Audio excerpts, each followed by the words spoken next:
que haya. Bueno chicos, me presento. Yo soy Ignacio Soto, soy uno de los profes que estoy colaborando acá en Evo desde el año pasado.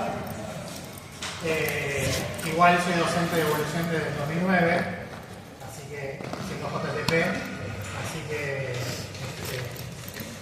no es con improvisación que estoy acá parado. Lo bueno es eso, que como todavía me queda fresco los recuerdos de lo que era ser JTP, creo que voy a tratar de ayudar para que haya una de las cosas que se quejan mucho de los alumnos, de tener coordinaciones entre los TPs y las teóricas. Creo que en mis teóricas ese problema no tendría que ser. Conmigo van a tener las teóricas de evolución molecular y después en la segunda parte vamos a ver especiación y humano. ¿Okay? Bueno, tenemos las dos clases de evolución molecular, por suerte, y por ahora no hay ningún cambio.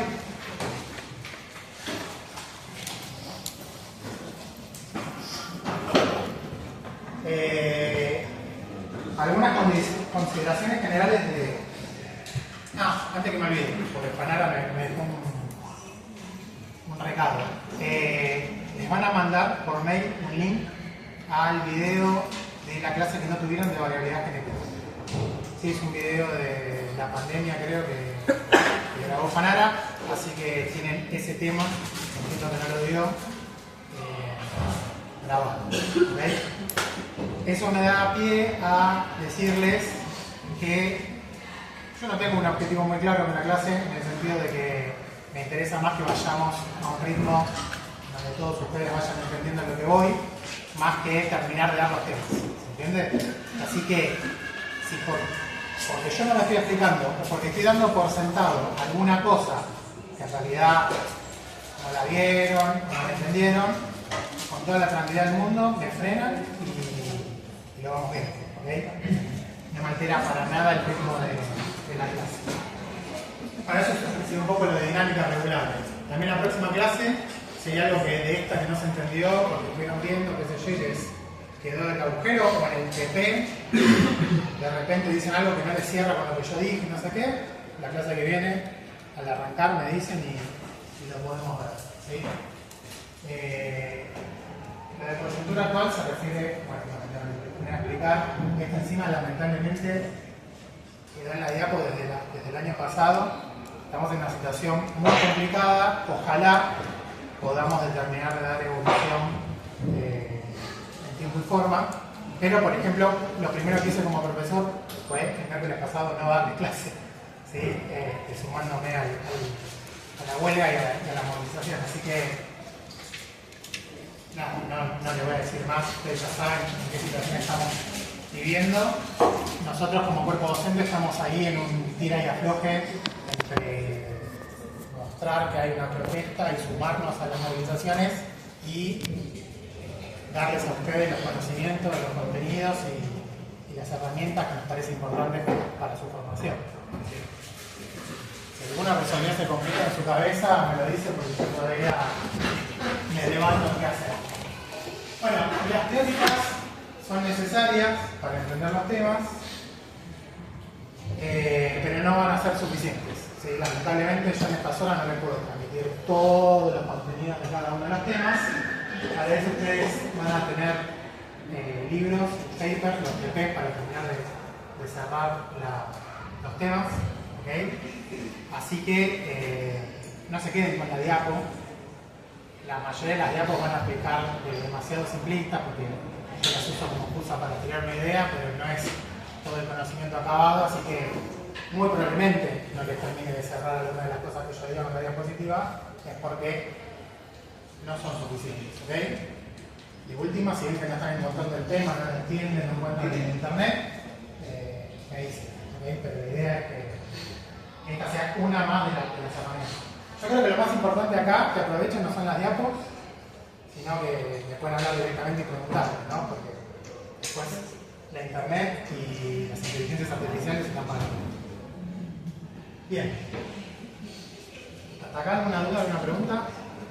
subieron hoy lo que son las teóricas del 2025. Así que si uno se bajó antes las teóricas, dice 2024, son casi iguales, pero alguna cosa puede no estar exactamente igual. Bueno, vamos a arrancar con el tema.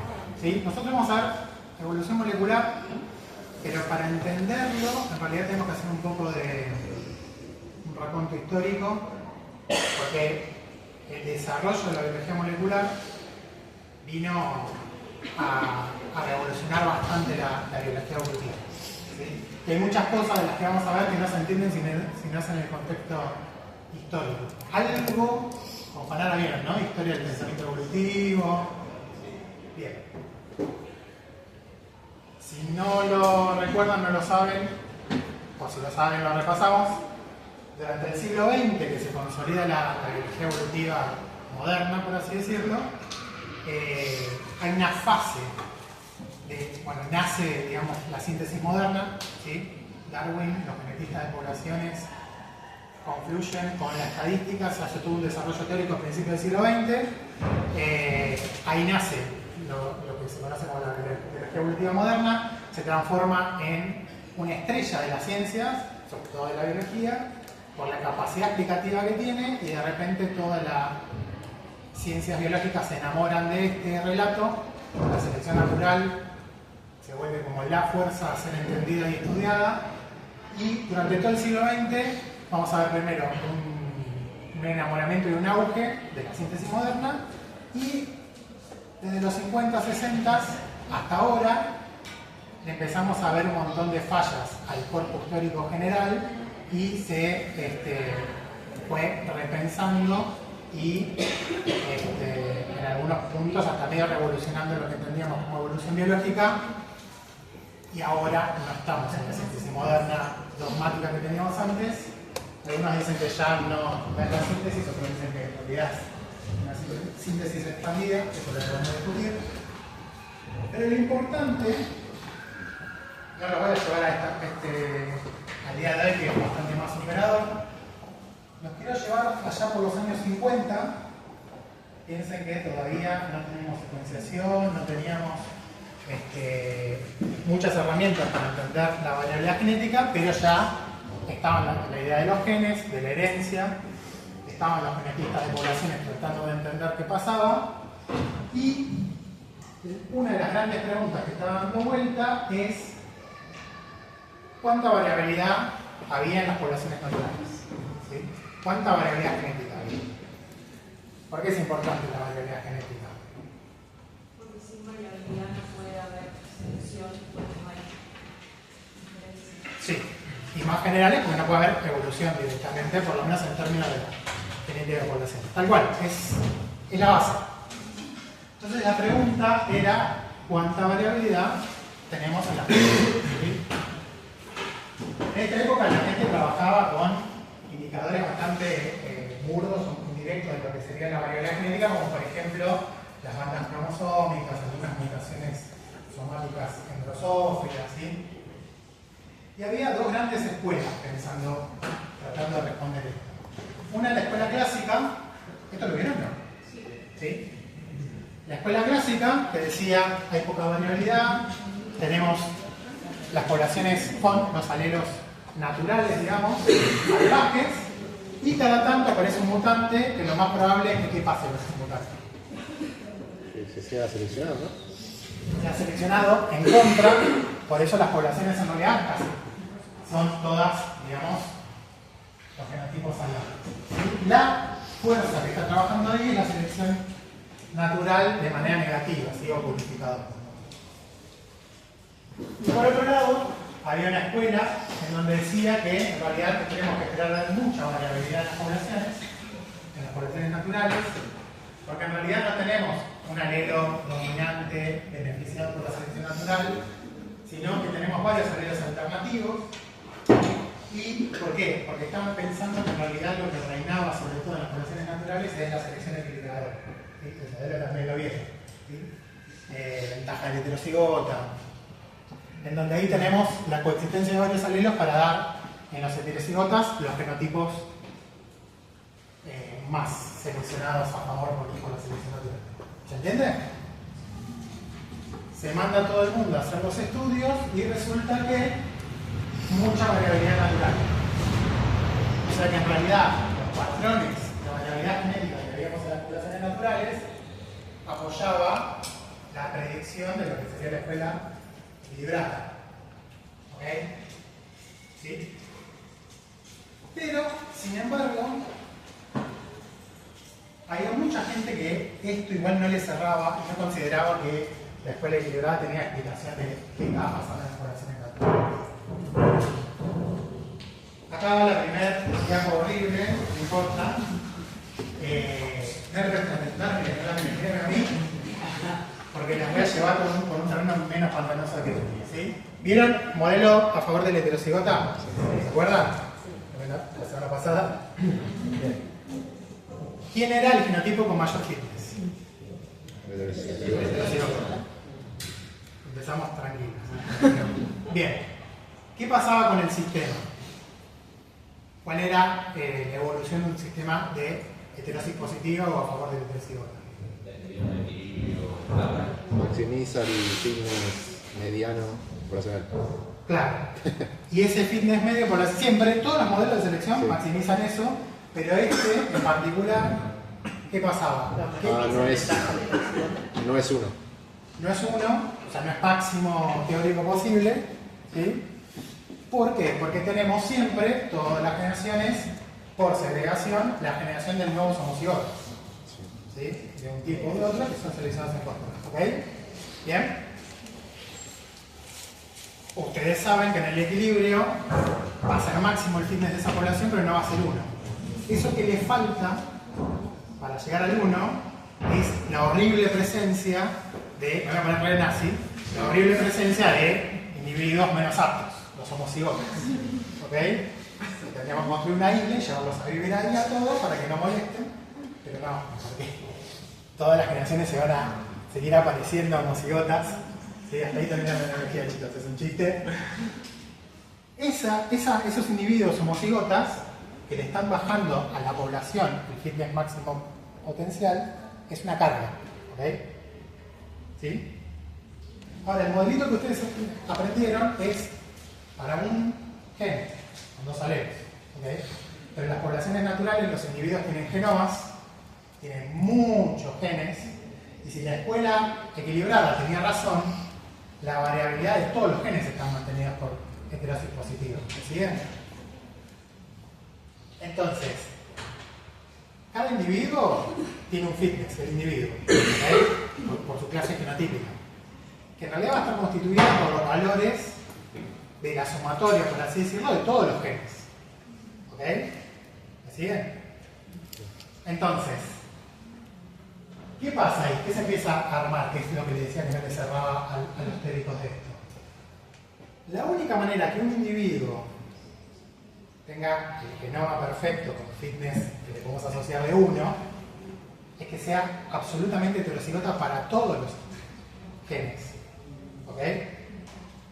Ahora, así como para un gen siempre tenemos que la mitad de los individuos, por así decirlo, una fracción importante dependiendo del coeficiente de selección, pero la mitad de los individuos por segregación aleatoria van a ser homocigotas de la interacción entre 2 heterocigotas, ¿sí? En la próxima generación.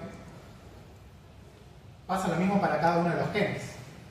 O sea, todos los individuos probabilísticamente van a tener de 1/4 a la mitad de sus genes alelos homocigotas ahí, por segregación.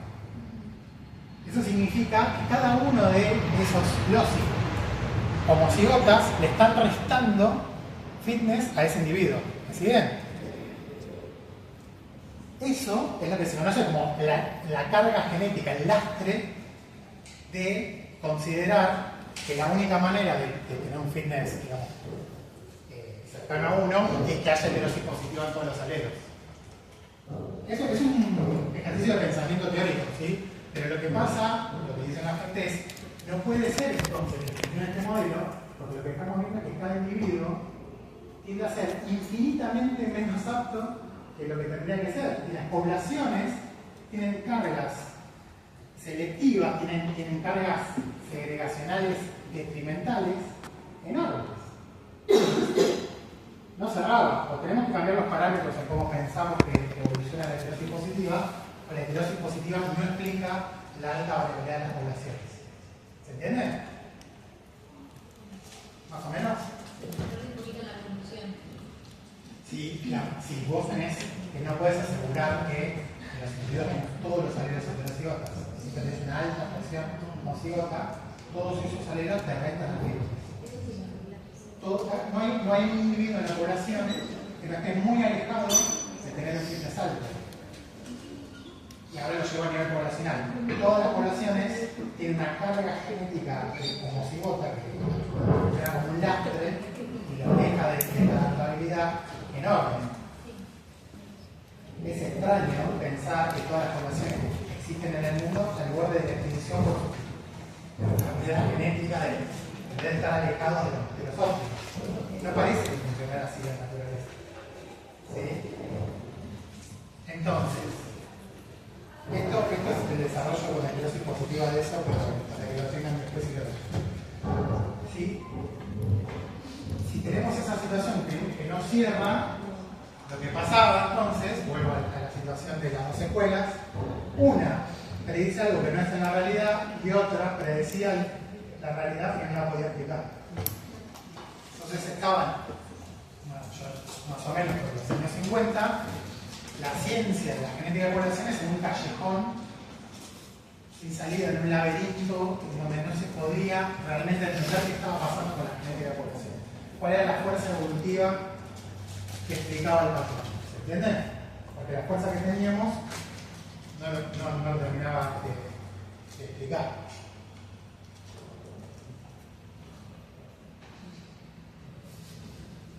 Una de las cosas que está pasando acá, que yo les estoy contando, es que todo se está pensando en términos de cómo trabaja la selección natural. ¿Sí? Negativa, positiva, cómo trabaja. Y eso, en el momento, no se veía como un problema, pero hoy por hoy nos damos cuenta de que esa era la madre de todos los problemas. Que la ciencia, sobre todo la síntesis moderna, tenía tan omnipresente a la selección natural como la explicación de la evolución, que estaba trayendo un dolor de cabeza tratar de explicar la genética de poblaciones.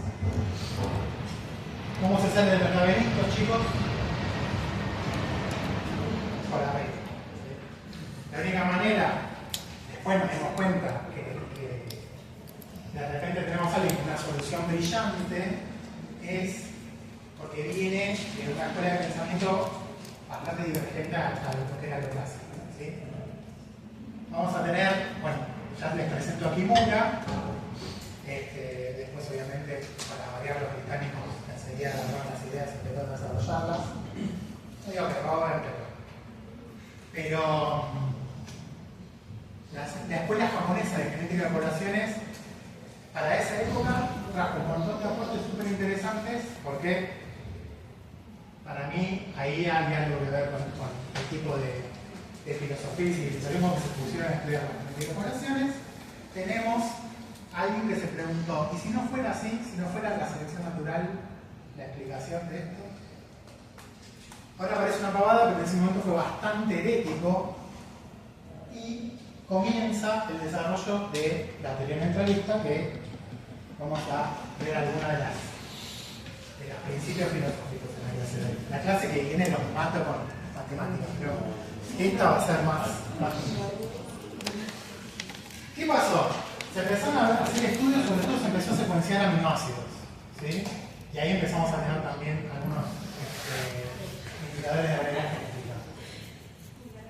Se empiezan a ver las sustituciones en distintas proteínas y vemos que cuando se empieza a ver divergencia entre por ejemplo, especies de mamíferos en algunas proteínas, teníamos, cuando se ponían a calcular con la divergencia, algo así como que habían evolucionado con 2 sustituciones por año de esas proteínas,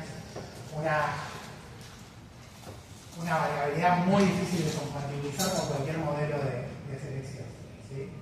¿Qué dice Kimura a esto y a las otras cosas que estamos viendo? En realidad, la mayoría de la variabilidad genética que vemos, esas diferencias que hay entre las distintas especies, la mayoría de lo que vemos es neutro. ¿Sí?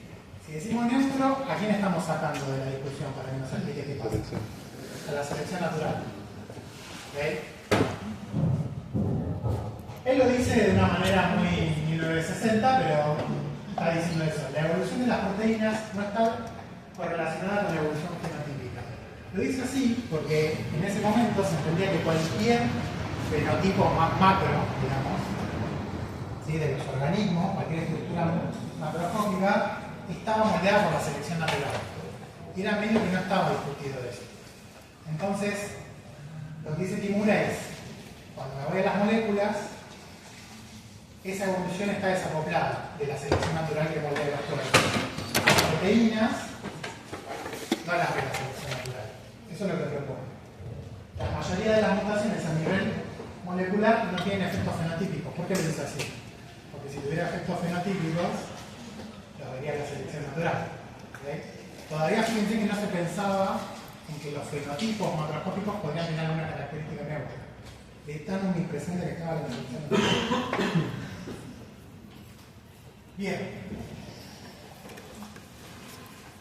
Empezamos a ver, y cuando vemos los aminoácidos, una alta tasa de sustitución cuando nos ponemos a comparar secuencias, por ejemplo, entre distintos individuos y entre distintas especies. En el 74, Kimura con Ota se da cuenta de algo todavía más genético. Cuanto menos importante eran las moléculas o la parte de la molécula, más rápido evolucionaba. O sea, inversamente proporcional a la importancia que tenían esas moléculas, evolucionaban más rápido. De vuelta, si nosotros estamos enamorados de la selección natural, esto es medio difícil de digerir.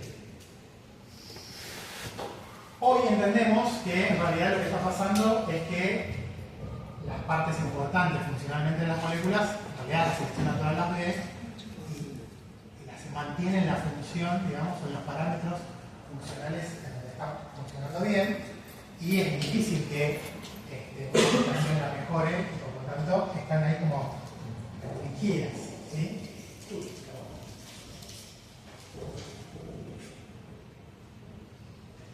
Entonces, volviendo a la variabilidad de la genética de poblaciones, la mayoría de los alelos que yo veía en las poblaciones, para Kimura y compañía, y se empezó a aceptar esto, la mayoría de la variabilidad genética que yo podía ver en las poblaciones era neutra. ¿Sí? Toda esa variabilidad, esa alta variabilidad que estaba viendo, no la tenía que poner en heterosis positiva para explicar por qué estaba, sino pensar que en realidad simplemente estaba derivando, había aparecido por mutación, la selección natural no lo vio y tenía los alelos alternativos ahí dando vueltas que no presentaban diferencias de fitness y por lo tanto simplemente derivaban. ¿Sí? Si alguna mutación que ocurriera tuviera un efecto deleterio, obviamente la selección natural arranca ahí un proceso de purificación de ese alelo. Y si alguna mutación tuviera un efecto positivo en el fitness, la selección natural la detecta y la fija, ¿sí? Tal cual ustedes vieron. Pero ese tipo de mutaciones para el modelo se consideran una fracción muy baja de las mutaciones que ocurren. ¿Okay? Esa es como la propuesta de Kimura. ¿Vamos bien hasta acá? Bien. Básicamente cuando hablamos de alelos neutros, no estamos diciendo que directamente el fitness, las diferencias de fitness son cero, o el coeficiente de selección es cero absoluto. ¿Sí?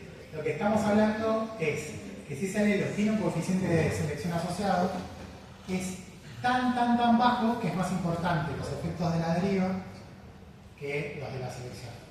¿Okay? Hicieron simulaciones de deriva, Sí. ¿no? ¿Cuándo era más fuerte la deriva? Población baja. Claro, en poblaciones chicas. ¿Sí? Entonces, hay un juego, obviamente que hay, digamos, un continuo, ¿no? Uno puede pensar que existe un continuo de coeficientes de selección más grandes o más chicos, y hay poblaciones más grandes o más chicas, ¿no? Pero hay una interacción en donde, cuando el coeficiente de selección ya empieza a tener más o menos el orden de magnitud de esta proporción de alelos dando vueltas, ¿sí? Ya empieza a ganar la deriva al coeficiente de selección. Dicho de otra manera, coeficientes de selección muy chicas, para que esos alelos no sean neutros, tendrían que estar en poblaciones muy grandes. ¿Ok?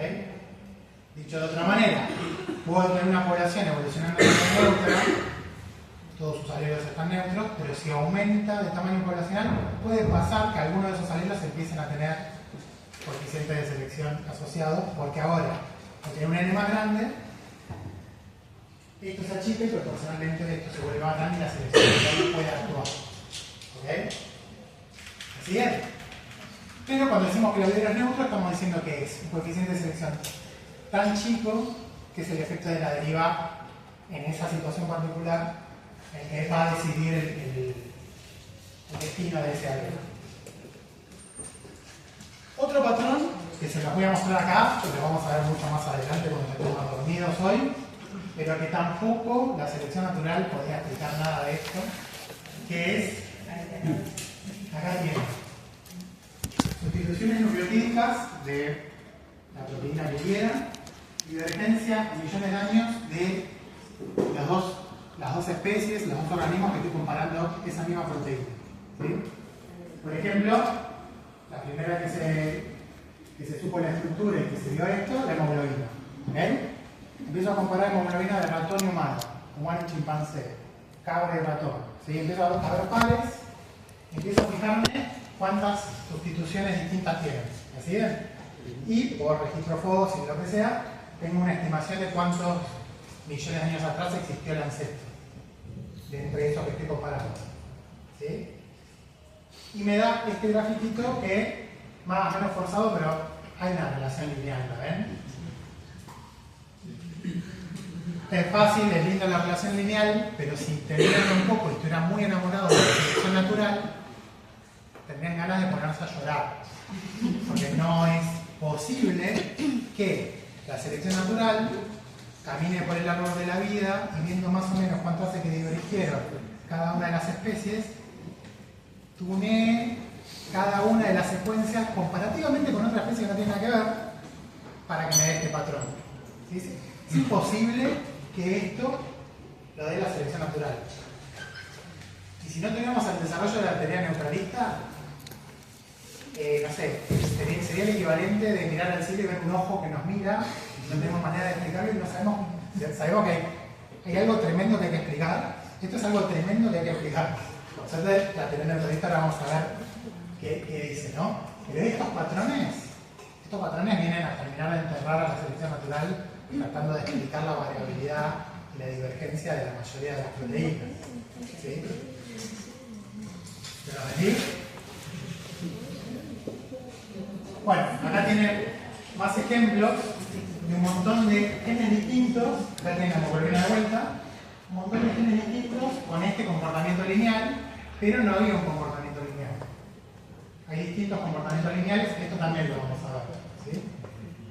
Ya les adelanto que esto se conoce como reloj molecular. Las proteínas estas, de alguna manera, están acumulando diferencias proporcional al tiempo de divergencia entre los linajes.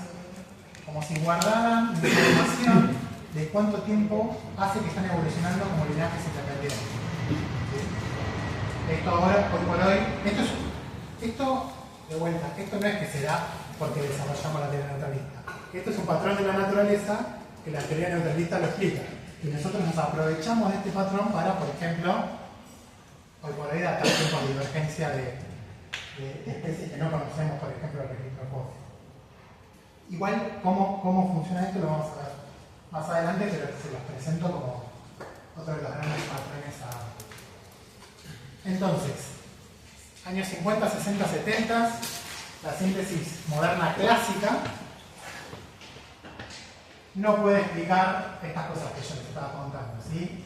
Mucha variabilidad en las poblaciones naturales, divergencia de secuencia de proteínas proporcional al tiempo que pasaron, entre la divergencia de las especies, mismo la evolución morfológica más errática en su ritmo de lo que esperábamos por selección natural, ¿sí? Eso no lo va a explicar la teoría neutralista, pero en la misma época, se los adelanto, cuando vean macroevolución, va a haber modelos de evolución que no usan a la selección natural como usaba la teoría sintética, que va a explicar esto.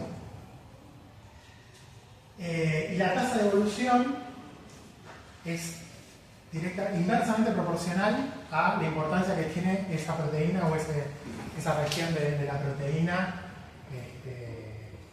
funcionalmente, ¿no? Entonces, ahí también, cuanto menos importante es la secuencia, más rápido va a evolucionar. Totalmente contraintuitivo para la síntesis moderna. ¿Cómo resuelve todo esto que yo les estoy contando? Que todavía no les expliqué, yo les dije que era una explicación superadora. Kimura va a proponer un equilibrio deriva-mutación. ¿Sí? Acá tenemos fuerzas evolutivas actuando de manera contrapuesta, las dos actuando de manera independiente entre sí, pero que juntas llegan a un punto de equilibrio. ¿Sí? Un punto de equilibrio en donde nada tiene que decir la selección natural de ninguna manera. ¿Ok? Así que si yo veo alelos distintos entre dos linajes que se fijaron, voy a saber que fue la deriva génica con su función. Ustedes saben que la deriva lo único que hace es sacar variabilidad fijando alelos. En el sistema, si entra variabilidad, la fuente última de variabilidad son la mutación. ¿Okay? Entonces tenemos a la mutación metiendo variabilidad en el sistema y a la deriva sacándolo. ¿Okay? Y cuando esas dos fuerzas tienen velocidades, suman sus velocidades, una de sacar variabilidad y otra de meter, llegamos a un equilibrio que se comporta de una manera que ahora vamos a ver, que explica todo esto que yo les conté antes. ¿Vamos bien? ¿No?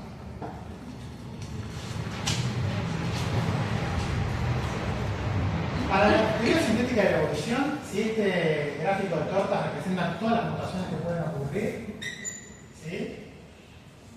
Era lo que hablábamos antes. En la cabeza de alguien de la síntesis moderna, las mutaciones son buenas o malas. ¿Sí?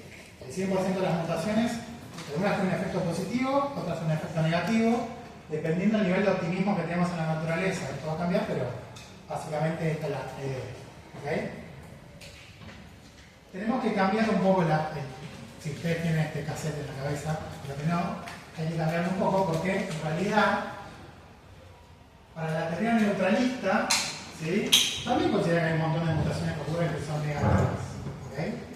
Pero aparece a jugar de manera muy importante todas las mutaciones que no son ni negativas ni positivas. ¿Okay? Que estas, uno de vuelta también puede pensar, esto va a variar dependiendo de la importante de la región y toda la bola, pero esto es prácticamente el 100%. Esto. ¿Qué parte varía de acuerdo a qué tan importante es la región? ¿Cuánto de todas las mutaciones que ocurren ahí son neutras? O sea, de la rara sí. Claro. Ahora, nosotros, cuando vemos variabilidad, estamos viendo alelos neutros dando vueltas. ¿Sí? Cuando vemos entre dos secuencias cuántos se diferencian, según la teoría neutralista, son alelos que fijó en un linaje y en otro la deriva. O sea que en realidad, estas son todas las mutaciones que ocurrieron, pero las mutaciones que yo voy a estar viendo en las poblaciones, esto se transforma en casi el 100%. ¿Ok? Este pedacito, que para muchos, incluso para los modelos, despreciable, son aquellas mutaciones que tienen selección positiva y por lo tanto son alelos que aparecen y son fijados también, como la deriva fija el recto. ¿Okay? Pero para los modelos, casi que esto no va a existir y todas las mutaciones que yo voy a estar viendo, como fijadas, van a ser las que ocurrieron y no tuvieron efecto en firmas. ¿Se entiende? Estas no es que no ocurren, pero yo no las voy a ver en el sistema porque la selección natural la saca inmediatamente en términos evolutivos, ¿no? Ahora vamos a ver, pero no llegan a entrar al juego de la variabilidad que yo puedo observar en las poblaciones. ¿Me siguen? Ahora vamos a ver igual.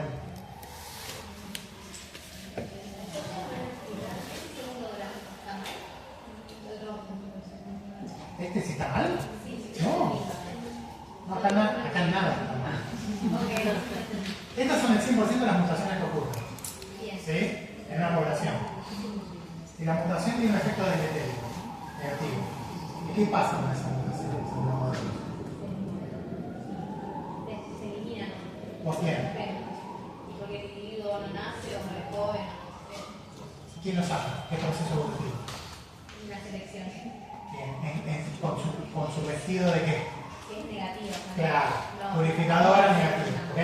Ahora, vos vas a una población a ver su variabilidad y todas estas ocurrieron porque te las perdiste, porque las sacó la selección natural. ¿Sí?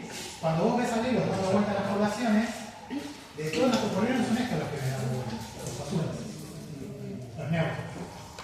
Ahora, en el otro rapidito espero que se entienda a lo que voy. Fíjense esto. Presten atención al primero, si ahora lo vamos a complicar después. ¿Sí? Acá lo que tenemos es 2N, una población en donde están todos los alelos agrupados ahí, ¿ok? Y pasa el tiempo. Esto es como que viéramos el pool génico segundo a segundo, minuto a minuto, generación a generación, ¿ok? Acá ocurre una mutación y hace que aparezca a partir de acá. La población es polimórfica, hay dos alelos, el que venía antes y el que esté nuevo, ¿ok?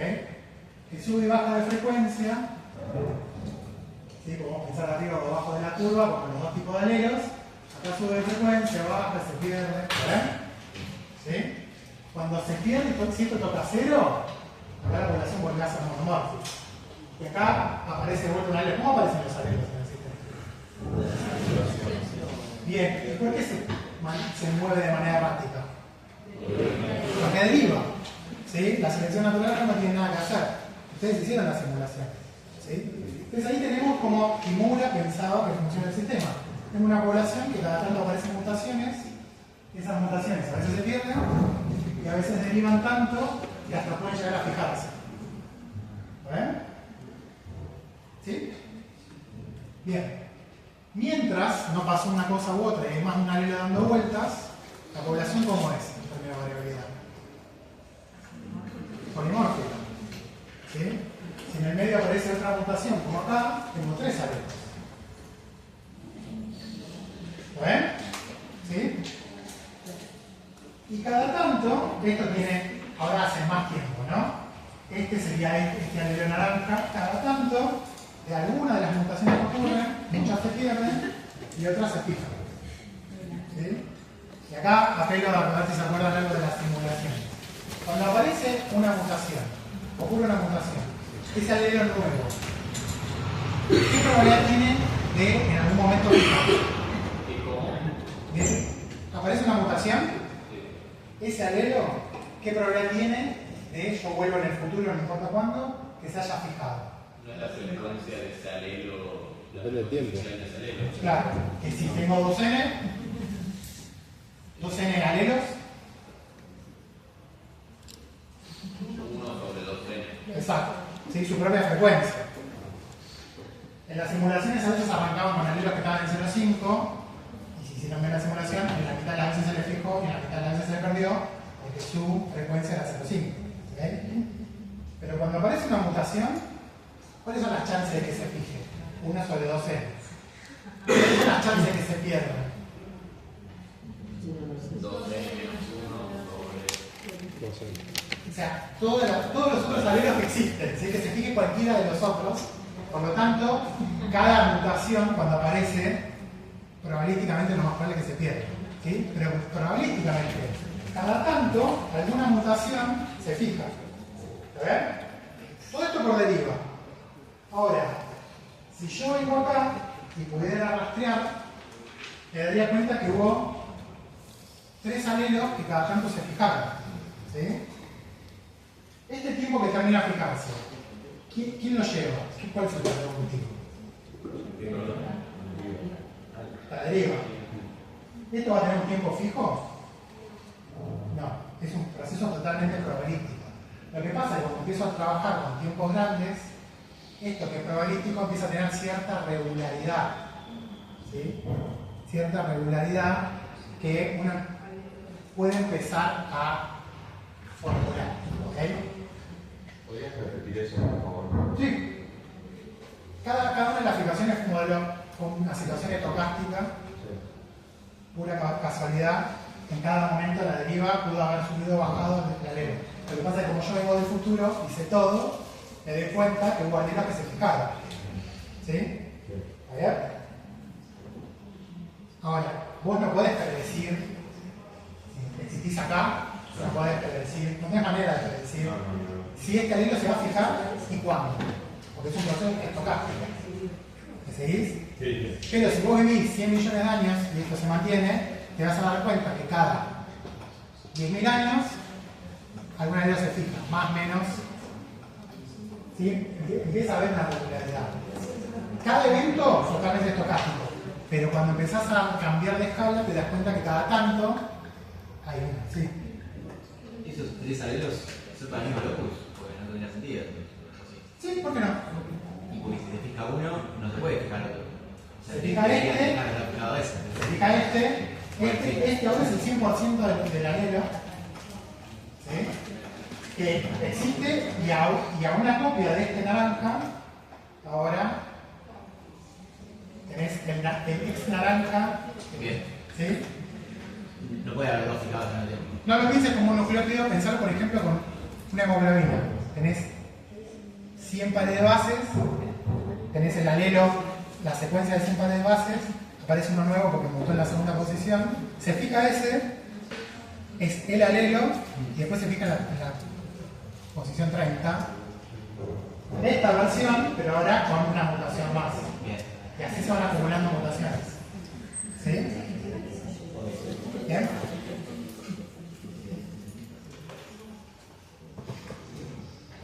Estoy dando tiempo para que...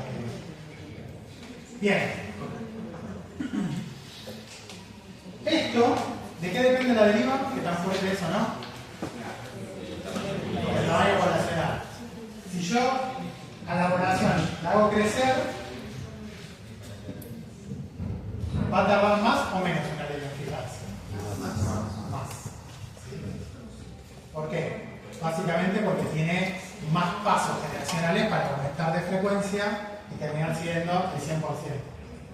¿Vamos bien hasta ahí? Sí. Bueno. ¿De qué depende que existe una mutación?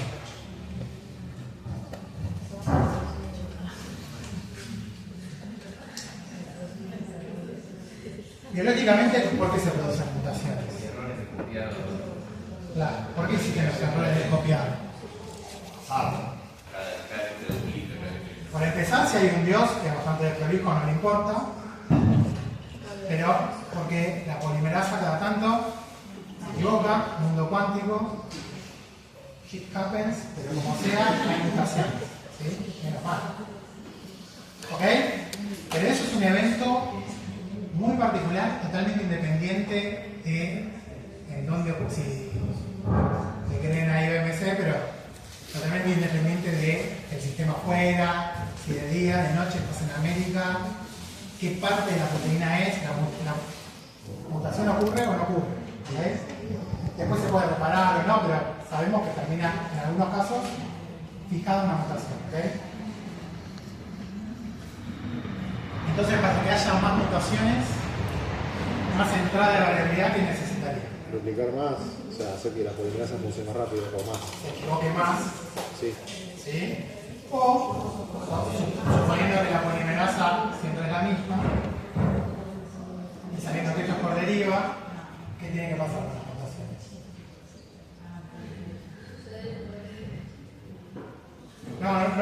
No me muevas el N porque el N es por deriva, las mutaciones. ¿Qué dijimos hace un rato? El gráfico de tortas.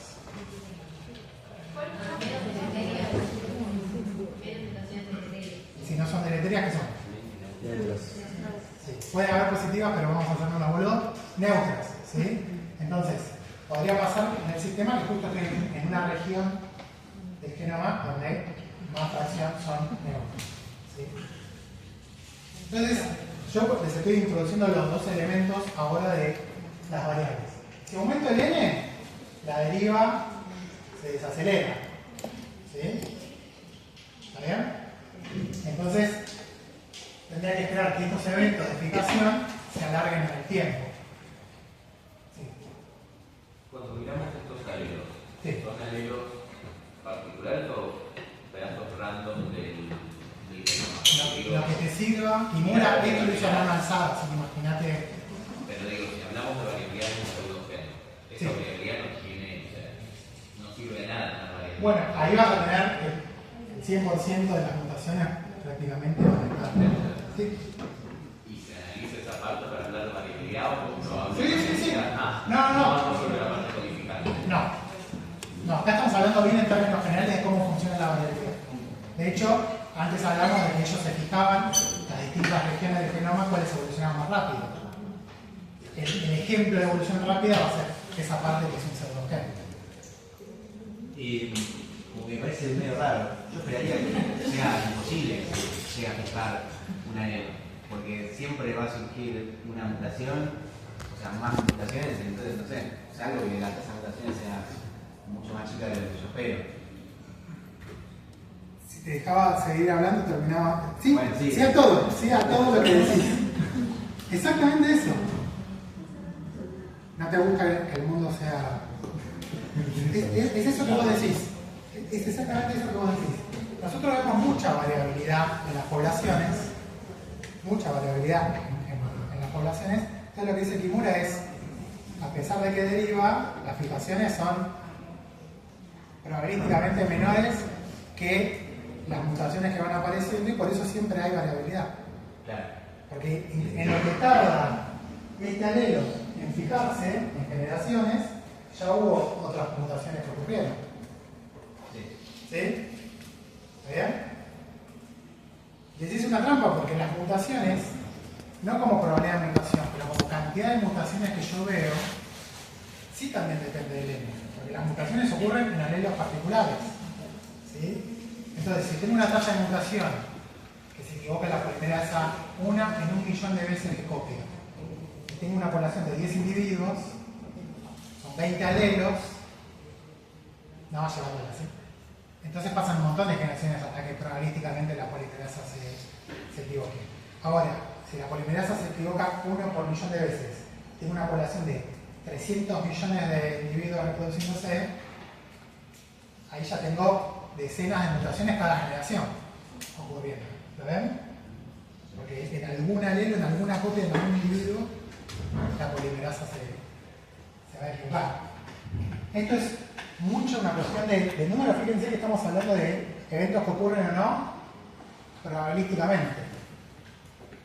Esto es la otra cosa que también hace mucho ruido cuando uno ve evolución molecular, porque los modelos que ustedes vieron en selección natural son súper deterministas. Son como ver la trayectoria de una bala de cañón. Decime la velocidad inicial, el ángulo, yo te digo toda la trayectoria. Acá tenemos situaciones que en realidad cada punto es una situación estocástica que solo la vamos a poder saber en términos generales y probabilísticos, pero nunca la poco. ¿Sí? Yo les doy a ustedes todos los datos de los alelos de una población natural, me pueden decir con esta probabilidad la variabilidad neutra que va a tener en 2 o 3 generaciones, pero no la van a pegar exacta. ¿Sí? Porque la deriva es estocar. ¿Ok? Y acá tenemos dos parámetros que van a empezar a ser importantes y van a aparecer de cuestiones que estamos hablando. En los modelos de Kimura tenemos el parámetro 4NE, el tamaño 4 por el tamaño efectivo, que es el tiempo promedio que va a tardar, tiempo promedio que va a tardar una mutación que ocurra en fijarse. Esto que decíamos, que cada tanto lo veíamos, Kimura lo calcula, ahora crearon el 4NE, en la próxima clase vemos de dónde sale ese número, se dio cuenta que 4NE es como la esperanza de cada cuánto tendría que yo esperar ver que se fije una mutación. ¿Ok? Este tiempo, si yo achico el N, ¿qué pasa en este tiempo? ¿Se agranda o se achica? Se achica. ¿Tiene sentido? Sí. Si yo bajo el N, la deriva más fuerte, tendría que esperar ver fijaciones más frecuentes. ¿Sí? ¿Bien? Y lo otro, acá está mal puesto, pero lo otro es ¿cuánto tiempo? No, está bien. como digo, este valor es el mu de mutación, ¿sí? La tasa de mutación de una. Entre un evento de fijación y otro, ese tiempo, cuánto yo tengo que esperar para ver que hubo una fijación y vuelve a ocurrir otra, es 1 sobre la tasa de mutación. ¿Tiene sentido? ¿Qué pasa si yo aumento mucho la tasa de mutación? ¿Qué pasa con este parámetro? ¿Se agranda o se achica? Entonces el tiempo que yo espero, si hay más mutaciones, un evento de fijación y otro se acerca también. ¿Sí? Porque eso no, para mí sería al revés. Porque vos tenés al sistema metiendo más variantes. Por eso, para mí el tiempo de fijación aumentaría si cada vez hay más variantes. La probabilidad de que fije una de esas y entre muchas variantes. Puede ser que funcione competitivamente, pero en realidad vos ahí lo que tenés es, vos tenés el N fijo, ¿sí? Vos ahí lo que tenés es las mutaciones entrando como variabilidad nueva. Vas a poder tener como la nafta para que estos alelos lleguen. Si no pensarlo por el contrario, si vos tenés tasas de mutaciones muy bajas, te pasaba lo que a él le parecía raro, que es que no tenés eventos. Si no tenés eventos, tenés una fijación y hasta que no aparece otra mutación nueva que empiece a subir y a derivar, que eso lleva un tiempo, no vas a poder volver a ver ese evento con tasa de mutación muy baja, esa es la larga de esos tiempos. ¿Veis? Porque no hay variabilidad para ser candidatos a ser el ganador Pero entonces uno sobre uno es el tiempo de... entre que vos observaste una aplicación y otra.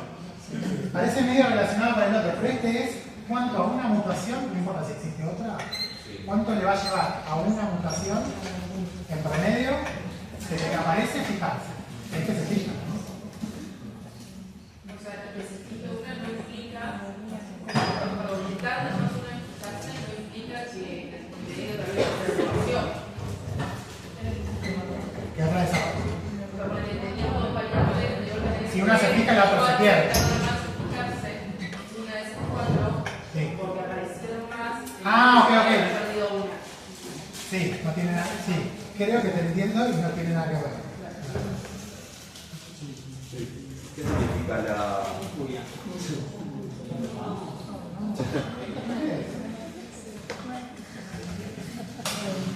¿Qué significa? la chiquita de